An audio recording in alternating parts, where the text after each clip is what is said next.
2,000 years ago, Rome ruled an empire stretching from England to Persia. Christ's beloved disciple John lived during those momentous days, and God took him behind the scenes in symbolic vision and showed him the sinister forces at work to shape the destiny of the empire. In this program, David explains this fascinating revelation.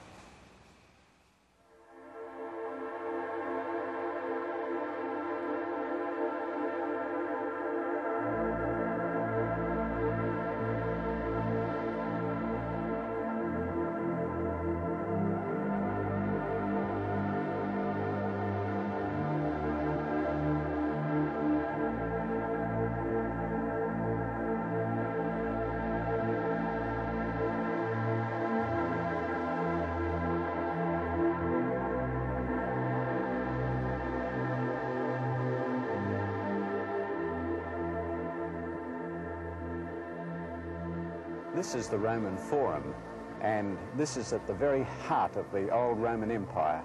This is where Caesars reigned and ruled over a vast empire. Here you find the very Senate house that Julius Caesar was assassinated in, the Arch of Titus, in which is depicted the conquest of Jerusalem, men carrying the 7 golden candlesticks back from the temple. And here were enacted the great scenes of Roman history. Historians like Gibbon, in his Decline and Fall of the Roman Empire, have analysed the reasons for the rise and the fall of this great empire. But if you really want to know the reason behind it all, you need to turn to the Bible, because that takes us behind the scenes and lets us know just what was happening in reality. In Revelation chapter 12 in particular is a very interesting prophecy, where it says in verses 1 to 3, "Now a great sign appeared in heaven, a woman clothed with the sun, with the moon under her feet, and on her head a garland of 12 stars. Then, being with child, she cried out in labour and in pain to give birth. And another sign appeared in heaven, behold, a great fiery red dragon having 7 heads and 10 horns and 7 diadems on his heads." Now, you might say, you can't make head or tail of that. Well, the only way to really understand Bible prophecy is to allow the Bible to interpret its own symbols. And we can do that. For instance, in verse 9, it tells us concerning this great red dragon. "The great dragon was cast out, that serpent of old, called the devil and Satan." Now, I don't want you to think that the devil actually looks like this. This is simply a symbol depicting his very nasty character. But it does take us behind the scenes and enable us to know what is going on there. Do you remember it said in Revelation 12 that he had 7 heads? Well, it explains that in chapter 17 and in verse 9. "The 7 heads are 7 mountains on which the woman sits. They are also 7 kings. 5 have fallen, 1 is, and the other is not yet come." Now, these kings, or kingdoms, must refer to the 5 great kingdoms which opposed the people of God. First of all, of course, there were the Egyptians, who cast the Israelites into slavery. And then there were the Assyrians, who came down like the wolf on the fold and took the 12 or 10 tribes of Israel into captivity. Then came the Babylonians, who conquered Babylon. And then came the Medo-Persians. Remember, the people of God, the Jewish people, were nearly destroyed by the Medo-Persians, who tried to wipe them out in one day. And then came the Greeks with Antiochus Epiphanes, who persecuted the Jewish people. And then finally came Rome. Now, those are the 5 have fallen. Rome is. And that is the kingdom that is here referred to. So, here we are talking in Revelation 12 about the dragon, or the devil, working behind the scenes against the people of God. Now, what about the woman who was attacked by this great red dragon?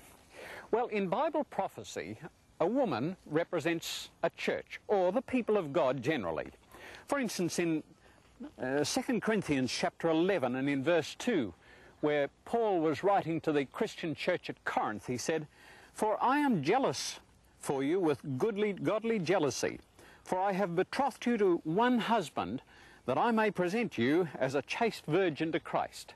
So you see, a good woman represents a good church, or the people of God. Now it tells us here in Revelation 12 and in verse 5, she bore a male child who was to rule all nations with a rod of iron, and her child was caught up to God and to his throne. Jesus Christ was destined to be the ruler of the universe, rule all nations. One day he will come again, and then he will be King of kings, Lord of lords, and he will rule all the nations of the earth. And he, of course, was the child that was caught up to God and to his throne. After his crucifixion and burial, he rose from the dead and was carried up into the highest heavens. And so he is the child referred to here. The woman is the church, or the people of God, into whose midst he was born. Now it says in verse 13, when the dragon saw that he had been cast to the earth, he persecuted the woman who gave birth to the male child. You see, when Jesus was caught up to God and to his throne, the devil could no longer tempt him, annoy him, or persecute him. And so the devil now turns his attention on the woman, or the people of God.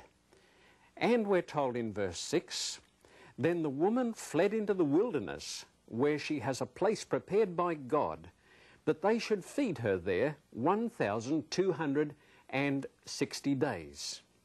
And so the church was obliged to flee into the wilderness. That doesn't necessarily mean a sandy desert. It simply means some uninhabited place. And that is where the people of God were obliged to flee from the persecution of, if you please, not pagans, but rather fellow Christians. And so they were obliged to flee to the mountains of northern Italy and other places where they could escape from this persecution.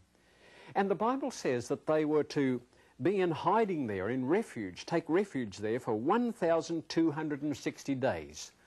Now, in prophetic time, we notice that there is a period of 360 days. So, one time would be 360 days. That's 12 months of 30 days each. The Jewish calendar was a lunar calendar, actually about 29.5 days. In prophetic time, it's apparently usually worked out as 360.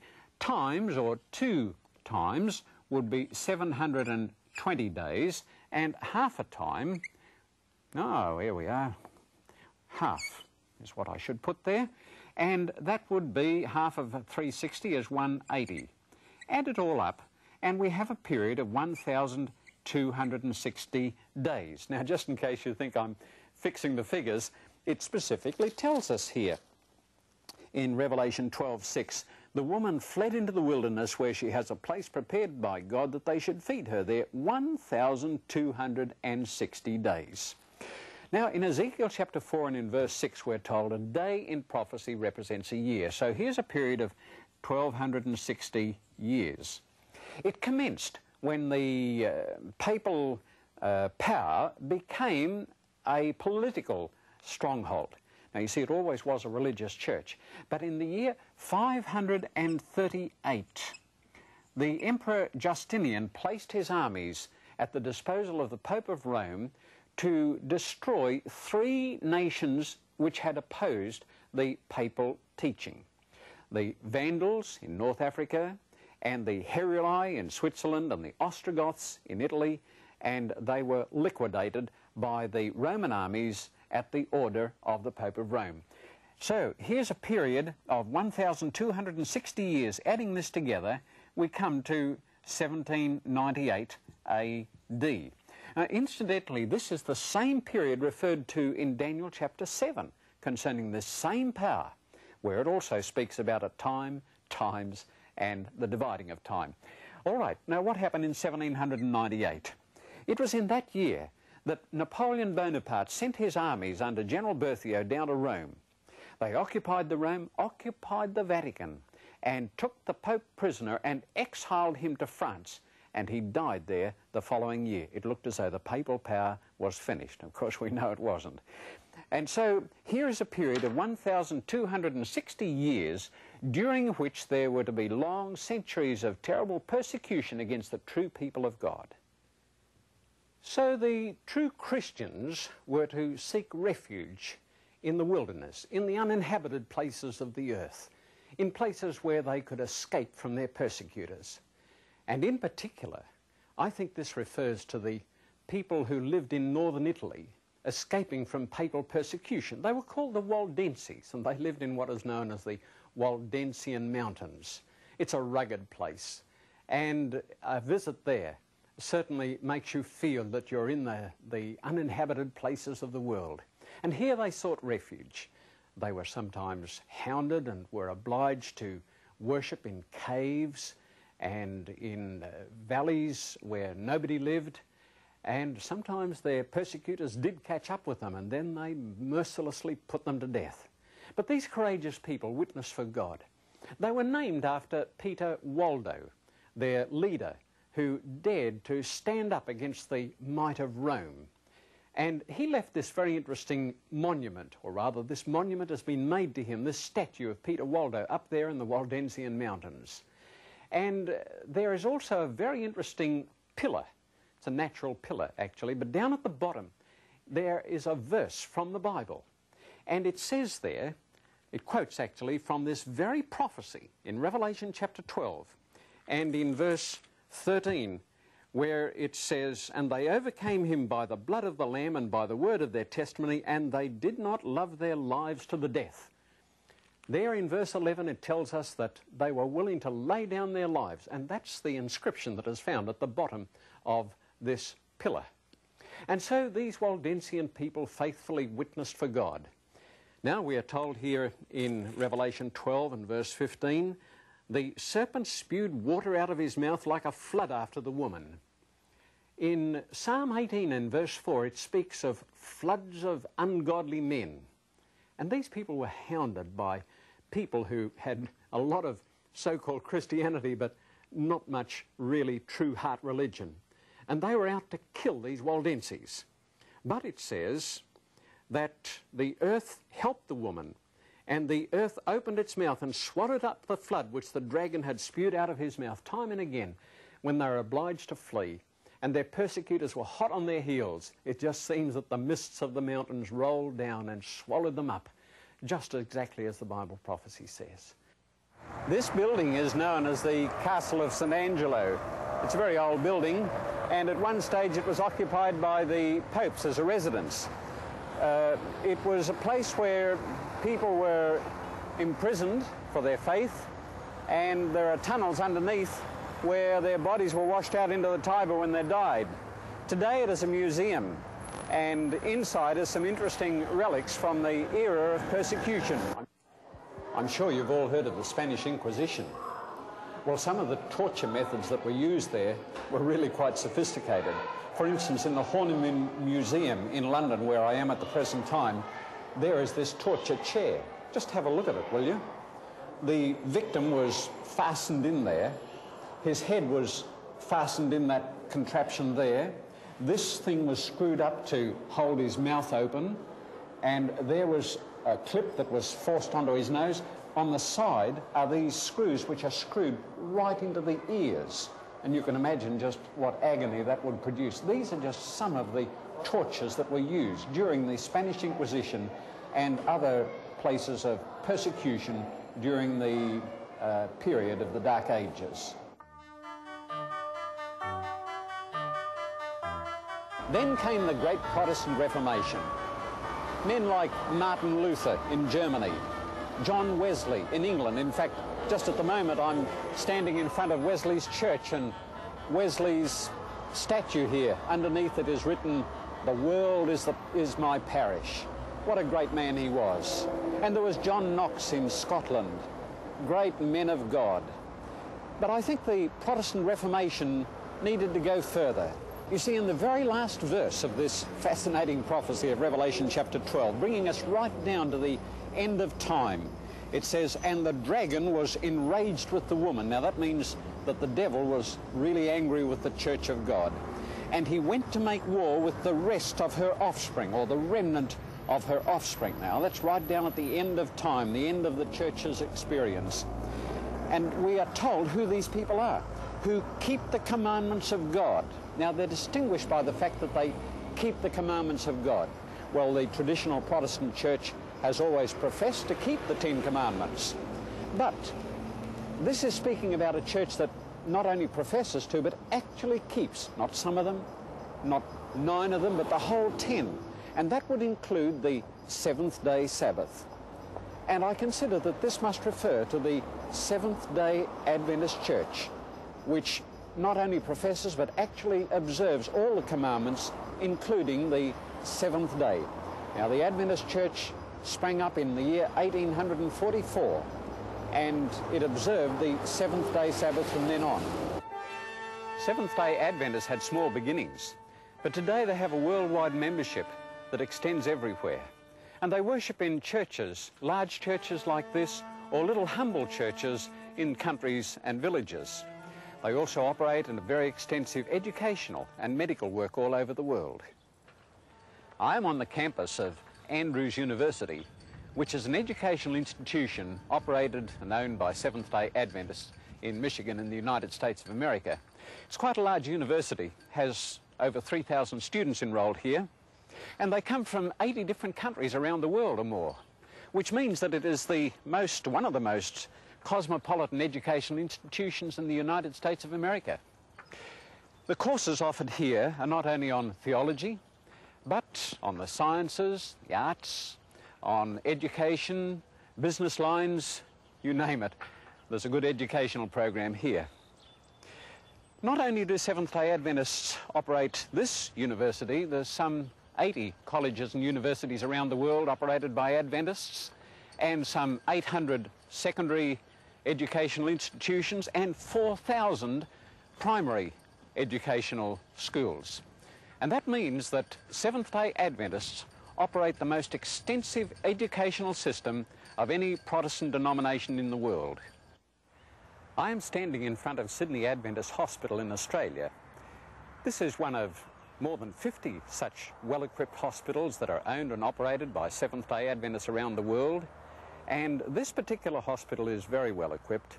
For instance, it has a cancer unit for caring for patients not only with chemotherapy but also with radium treatments. It does open heart surgery here, has an excellent department of physiotherapy and also hydrotherapy, you know, those good treatments, that hot and cold water that make you feel so good afterwards.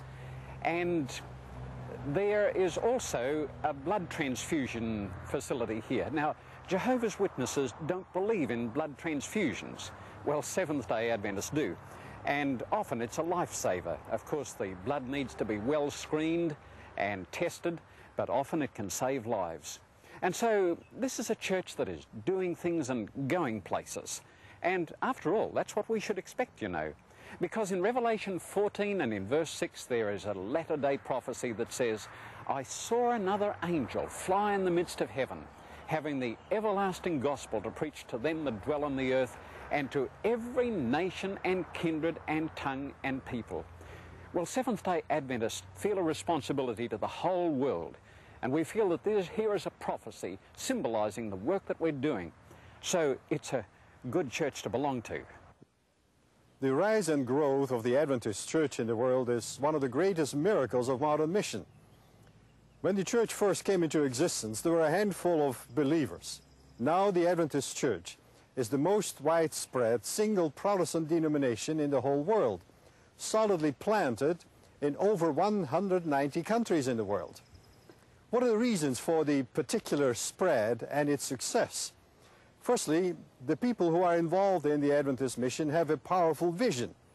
That doesn't mean, of course, that the Adventists believe that we are the only ones who are instruments in the hands of God to accomplish His kingdom. To the contrary, Adventists hold to an inclusive understanding of mission, which means we do recognize other instruments and channels of God's grace. But we cannot leave to others what God in His mercy has specifically entrusted to this church. Second, a hallmark of the Adventist mission is its universalism.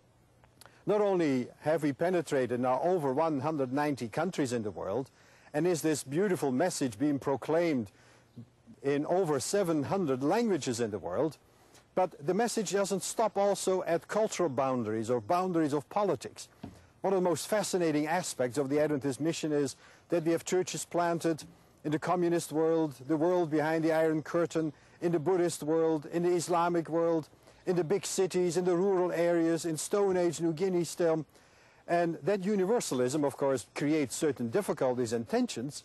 But one third aspect of the Adventist mission is that it has kept, in spite of this, a tremendous unity. A unity which is not only stimulated by a particular world organization with its headquarters in the different continents of the world, but it's a unity of the Spirit, unity of the one God and the one belief. One striking aspect, however, is this, that Adventist mission is characterized by a comprehensiveness that is unique among the missionary bodies in the world today. And that comprehensiveness goes back to two sources. In the first place, to the Bible itself. Adventists believe that man as a whole is a unity. So is life. And therefore, when you approach man and life, they ought to be approached holistically, comprehensively. And that means that Adventist mission from the very beginning has not only been concerned about people's salvation, their relationship with God, sin, but also with how they live, what they shall eat and what they shall not eat, concerned about their education, about their health. So the Adventist Church from the very beginning has begun programs in agricultural development, in school systems. In many areas in the world, it was the first where we started a hospital system.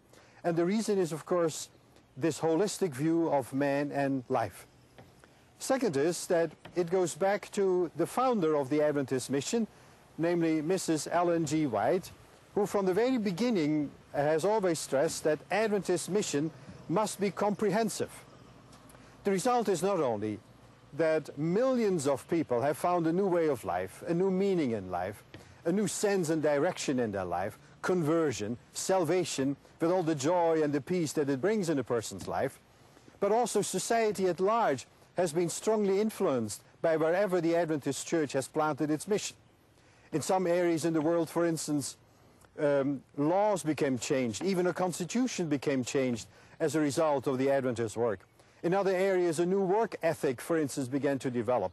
Whole countries, whole island communities, from the South Pacific to the Caribbean, have found a new economic basis of their life because Adventists taught them how to behave, how to live, and accept a new lifestyle.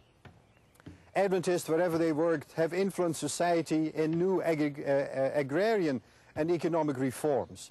One of the most exciting events that is coming out of northern Ghana, for instance, is that whereas in most areas in the world, people are drifting out of the rural areas into the big city, where they crowd into the slum areas in the world, Adventists have had a great concern about it, and it started here an agricultural development program.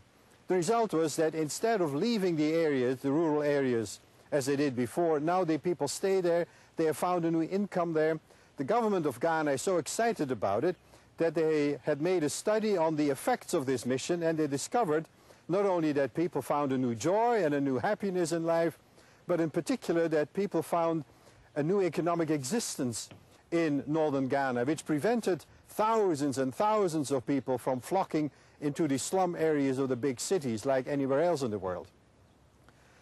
Other organizations, like aid organizations, who have been watching Adventist mission, both in its influence on individuals as well as on society at large, now are pouring literally millions of dollars into the Adventist Church's mission with a request to continue this particular work, not only for the benefit of individuals or to establish a particular religion, but in particular because they have seen what good and what effect it has had on society at large.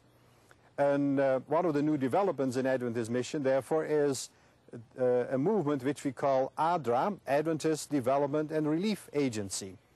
The millions of dollars are being spent here in agricultural development, in industrial development, not just to be competing with industries or with nation building, but rather to help the people in their holistic understanding of themselves and of life to find a better living as a whole. Now, the important thing is that here is a church that not only believes in Jesus Christ as the Saviour from sin, but who shows their faith in Christ by obedience to the Ten Commandments, including the seventh-day Sabbath.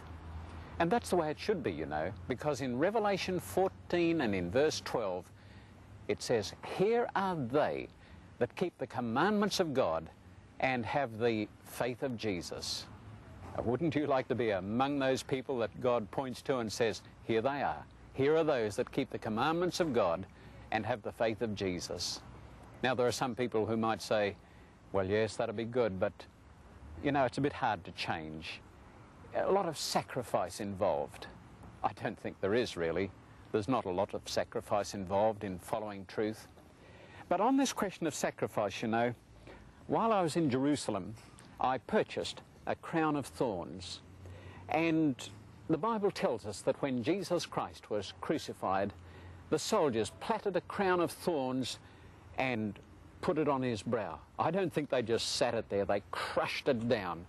And these points have a poisonous barb on the end of them, you know. And it must have been very painful. That's the sacrifice that Jesus Christ made for us, so that we could have eternal life. Remember the sacrifices the Waldenses made. They shed their blood for their faith. So if you're talking about sacrifice, really, what God is asking us to do today is not very much. And it'll be great to be numbered among those who keep the commandments of God and have the faith of Jesus Christ. In our next program, we'll be leaving the island of Patmos in the Mediterranean for the United States of America. There, David will be discussing the meaning of the mark of the beast.